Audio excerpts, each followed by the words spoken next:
The French seam and faux French seam are for sewing seams in light sheer fabrics. This video will tell you what they are, when to use them, and how to sew each one.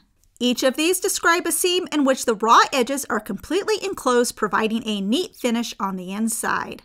They're perfect for lightweight, silky, and sheer fabrics like chiffon, organza, silks, and any other fabric that frays where the raw edges are too delicate to finish with other methods. While the appearance of French seams and faux French seams can look very similar, the way they're sewn is different. French seams work best on straight seams. The faux French seam can do straight and curved seams, but is more time-consuming to do. As a note, both of these demos will be for a typical 5/8 inch seam allowance. I'll be using printed cotton so it's easier to distinguish the right and wrong sides of the fabric. Also, if working with a tricky soft fabric, consider spraying the fabric with spray starch or use a stabilizer like tissue paper or a wash-away stabilizer to support the fabric and make it easier to sew. There's a lot of pressing, so make sure to use the correct iron heat setting for your fabric and use a press cloth. Let's start with how to do the traditional French seam first. Unlike other seams, for the French seam, you'll place your fabric with wrong sides together, pinning the edge you want to sew.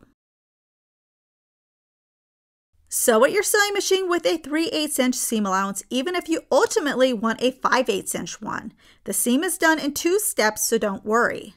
Trim the seam allowance, making sure that what's left is smaller than 1/4 inch, but not too close to the stitches. Press the seam open. Now fold it over so the seam line is on the fold line, but it's wrong side out. Press again. On the edge with the seam line, stitch again, this time at 1/4 inch seam allowance.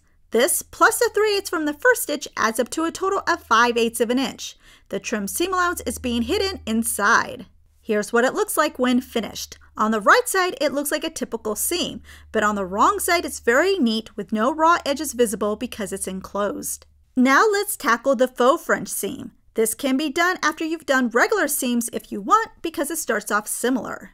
This time, place your pieces right sides together, pinning the edge you want to stitch.